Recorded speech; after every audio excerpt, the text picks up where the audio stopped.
Hey guys, long time. For today's video, I'm going to be talking about the ESP32 Bluetooth. So ESP32 has both Bluetooth and Wi-Fi capabilities. But for today, I said earlier, we'll be talking about the Bluetooth capabilities of ESP32. So there are two options for Bluetooth in ESP32. You have the Bluetooth serial and the Bluetooth Low energy. As the name implies, this is less power. It's way more complicated than Bluetooth serial. But for this video, I will focus on Bluetooth serial. So Bluetooth serial is commonly called Bluetooth Classic.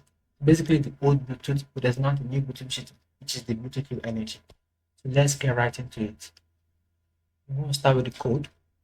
So you get this code. This code comes with the ES32 example and Arduino IDE. So you just need to go to File, Examples, and ES32. You see a Bluetooth serial. Then come to serial Bluetooth, which is the serial to serial BT. Then you have this code. So let's go over the code. We include the Bluetooth serial library, the pin that we want to use, name of our device. So we name the device. This is the name of the Bluetooth. This is the name of the Bluetooth device. When we scan for Bluetooth device, this is the name we're going to see. You can change the name to whatever name you please. Here we create an instance of the class Bluetooth serial. So this serial bit is an instance of the class Bluetooth serial.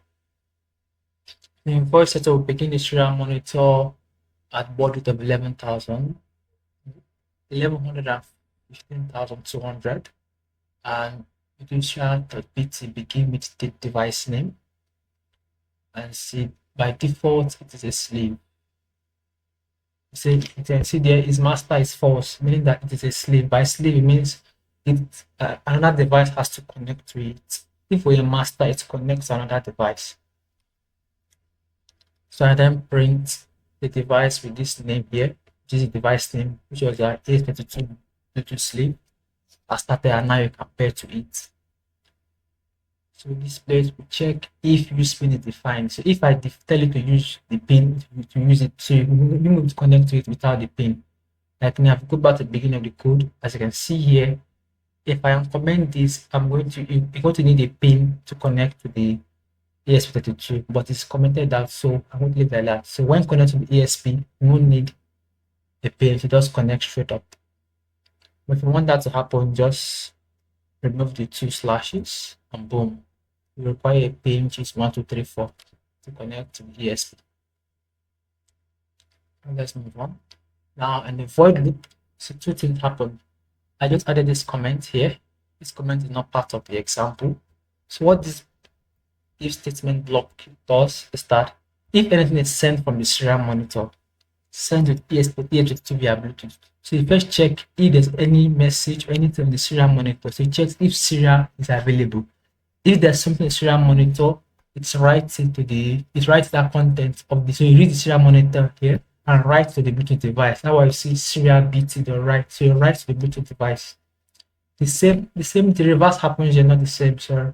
The reverse happens here where you write if anything the ESP2 receives any message via Bluetooth, it reads first, we use this function here to read that data, and that data is written to the serial monitor. So if what I said confused you, don't worry, we're going to do a live demo now. So to go to the live demo, we're going to use the Bluetooth terminal app, Bluetooth terminal. Let's open it. So I have two ESP2 here. Try to remember which one is the current ESP2 I'm using. So let's try the first one. So we have to do the first connect. If you have not paired before, you scan, then you double click on the device, which has an ESP32 device, then it asks you to pair and go to the pairing process. But I've done that already, so I'm going to skip that step. Let's choose one of these. Okay, yes, so we got the right one. So it is connected. And then see our serial monitor here. I'm going to try to split our screen. Okay, now so we have split our screen into two parts. So we have the code here and the app here. Let's see what happens when I type a message. Let's say hello ESP32. Now sending this from my computer. As you see, it showed up here. I send a message back to my computer.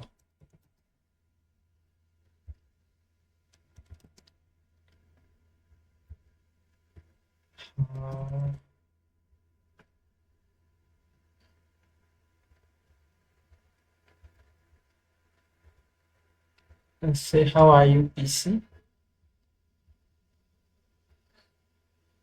And see that I showed here. So this way we can send message between my computer and ESP32. So there are stuff you can do with this. You can decide to control an RC airplane or an RC car or control the light bulbs in your house. But now your computer can communicate with your ESP32. Or in our case, our phone can communicate with our ESP32 via Bluetooth. So in our next video, I'm going to try to use the ESP32 to control a motor, just one motor. So if you don't want to miss that, subscribe so you can get the next video. If you have any question, please drop it in the comment section and I'll see you next time. Bye.